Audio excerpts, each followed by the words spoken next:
Okay, welcome back everybody to Survivor Garage 1969.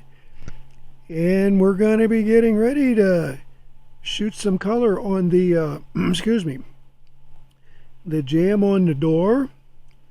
And what I'm going to have to do here, I've already got it masked off. I'm going to lightly, excuse me, scuff all the prime area. And just to give it a little bit of a mechanical effect to work with the paint.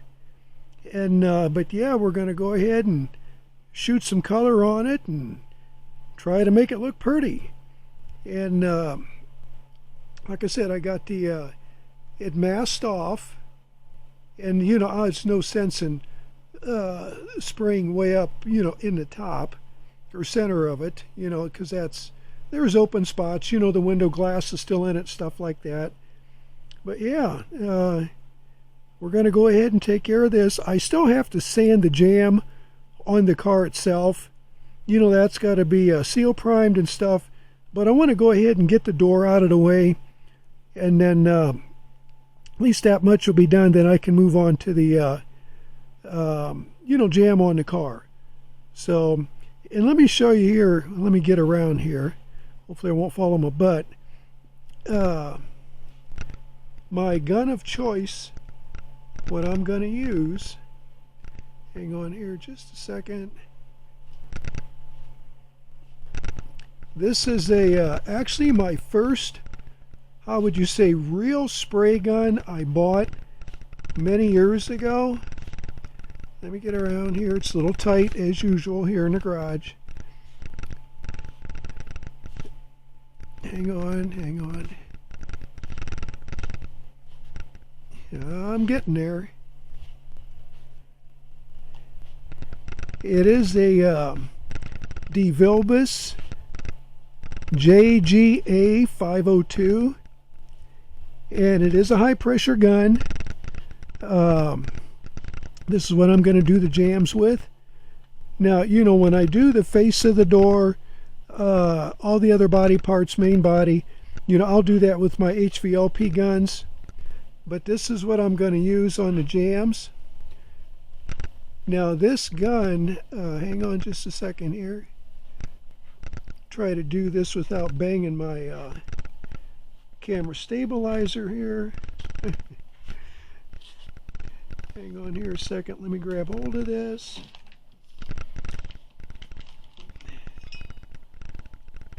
I bought this gun, oh my God, you know, like years ago, late 70s, early 80s, and it has a 1.5 tip, fluid tip, and then I've probably sprayed, oh, yeah, let me back up here a little bit.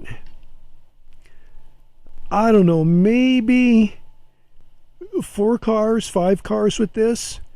You know, you could say this gun's really not even broke in, but it's a really good gun. Why DeVilbiss stopped making this? It's actually, how would you rate it? Number 2 under the Binks model number 7. So it is a good gun.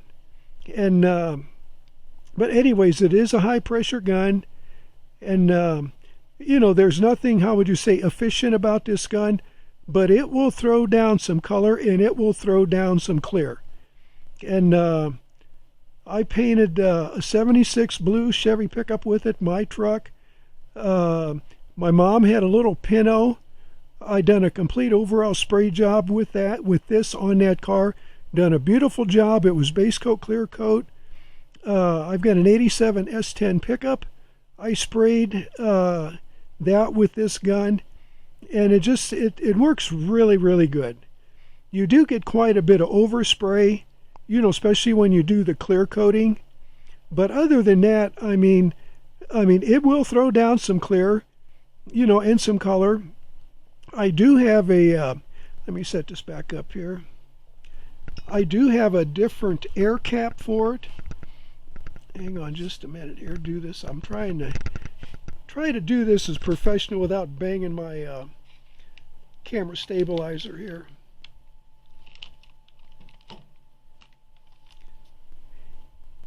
I do have a different air cap for it.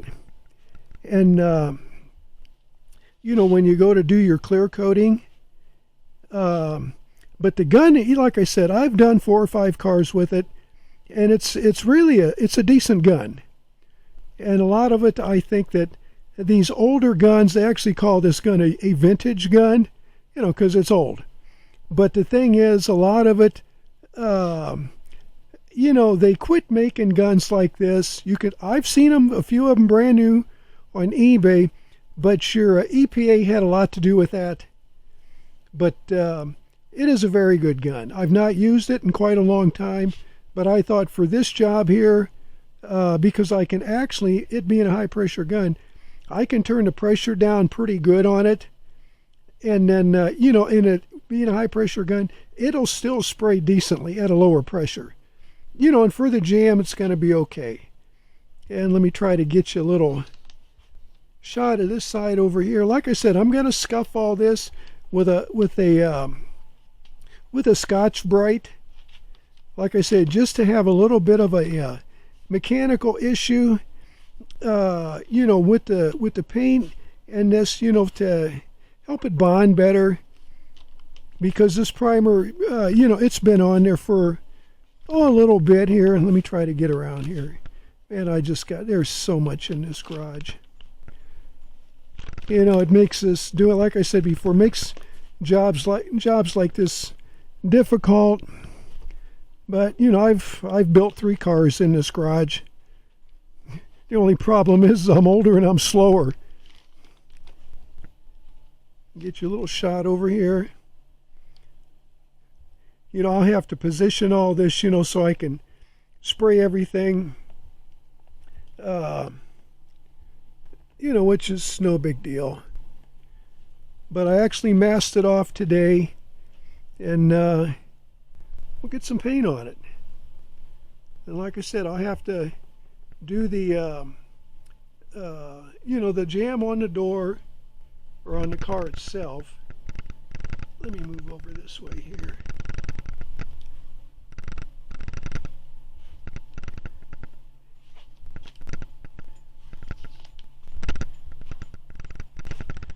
But yeah, I'm looking forward to, getting a little color on here. And like I said, this year I'm just plugging away at it. If I had like I said, a bigger place, this small piece painting, I wouldn't be doing it this way, because I would lay like both doors out at the same time, prep both jams on the car and just hit all this at one time. But with what I gotta move around and stuff like that, it's kind of the way that I have to do it. But I'll get her done. And like I said, I prefer to do it the other way, but hey, at least I'm plugging away and I'm getting it done. So, and there again, here in Ohio, it's June.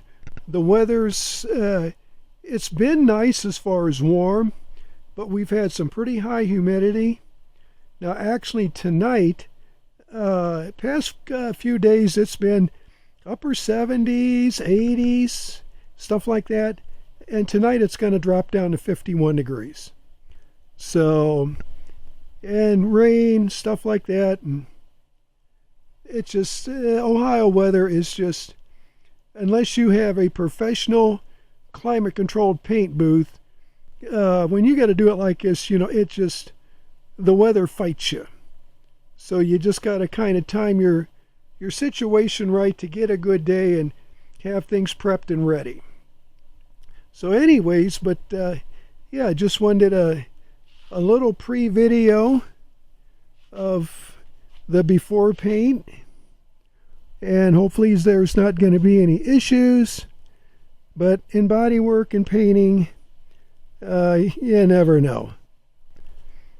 Even guys that do this professionally for a living every day, paint, the chemicals, sometimes it's very, very maddening. But, yep, just got to keep on plugging at it. So, okay, the next video, hopefully we'll see some pretty color on this. So, we'll go from there. We'll see what happens.